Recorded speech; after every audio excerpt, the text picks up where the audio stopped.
Hi, readers. Last night, I kept thinking and thinking about possible things I could teach you. And I thought, what are some other fancy pants ways that authors of second grade books use language? And then it was like a light bulb went off in my head. Hey, did you just catch that bit of literary language? Did a light bulb actually go off inside my head? No. You're probably thinking, how was that moment like a light going off in a dark room? Anyhow, back to my point. I was thinking and thinking of what I still wanted to teach you when I got inspiration. I had an idea, so I jumped up and I wrote myself a note so I wouldn't forget. And here it is. Today, what I want to teach you is that you can think about all of the strategies you use when you write books and poems, and notice when an author is using them in the books that you are reading. And when you notice what the author is doing, you can name it and you can think, what special meaning does the author want me to get? You've learned so many strategies in Writing Workshop to make your writing super powerful. Right now, readers, remind yourself of those strategies that you've been using in your writing. Go ahead, maybe list them out across your fingers.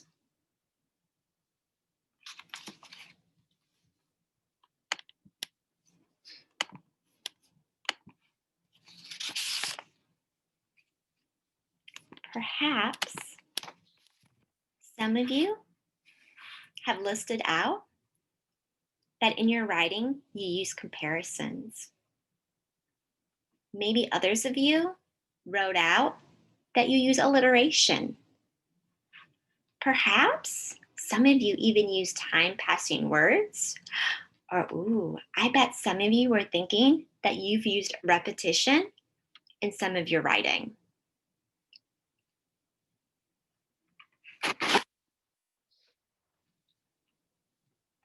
You guys are remembering lots of great things. So I figured in just a moment, you're going to go off in your classrooms and you're going to practice and you're going to explore a whole bunch of ways authors do special things with language in the books that you're reading. And you're going to search these books for the kind of literary language, like these, that you use when you write. But first, I figured it'd be a good idea for us to practice this together. And as we practice, I want to remind you of the work that we need to do. We're going to do some reading. And as we read, we're going to notice where authors or where and when authors use literary language in their books. We're going to name what it is that they're doing. And then we're going to ask ourselves, what special meaning does the author want me to take away or feel about this moment in the book? Are you ready? Wonderful. So for those of you who've read Leaving Morning, I bet you picked up on a few places in the book where the author used literary language. I bet you guys noticed that on some of the pages, the author wrote about how the kids left lips on the window. Here,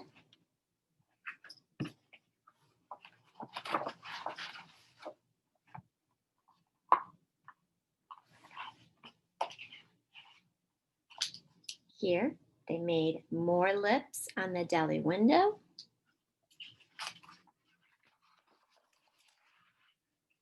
And here, oops, you can't see it. So I left lips on the front window of our apartment. Okay. So we did a quick read. We noticed how the author had a couple pages where the kids left lips on the windows. Hmm. What would we call that?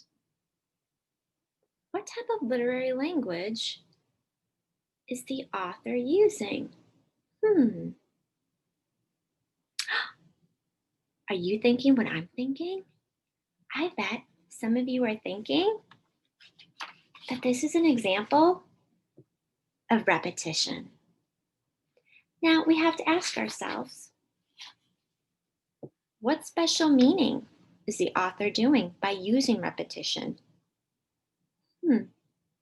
I bet you're thinking that this is a really important action that the kids are doing. And by repeating it, the author is stressing to us, the readers, that this is really important, that this is really emotional for the kids. Let's try one more. Let's look at Happy Like Soccer. And for those of you that have read it, you may have noticed this part. Read along with me as I read it out loud to you. My heart is thumping the way it does when my teacher calls on me, even though I haven't raised my hand. I dial the first part of Coach Marco's phone number and hang up, shaky. I wait and try again.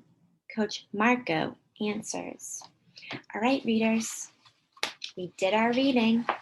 Now, can you notice where the example of literary language is? As you're noticing, can you think? Can you name what it is?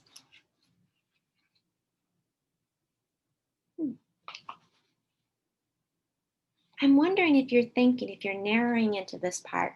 My heart is thumping the way it does when my teacher calls on me, even though I haven't raised my hand. Is that what you noticed, readers? It's what I noticed. Here is our example of an author using literary language. Now, what would we call it? I wonder if some of you are thinking that this is an example of a comparison. Yeah, that's what I was thinking too. And I bet the meaning that the author wants us to take away is that calling her coach was something that made her feel really nervous, just like she feels when the teacher calls on her and she hasn't raised her hand. So, readers, you have been finding so many literary language and thinking about what it really means when you're reading. And as you're reading today, and really any day, remember that your books are filled with special language, and it's important to think about why the author uses it and how it helps you to understand the stories you're reading. So, good luck today. Have fun, and I'll see you later.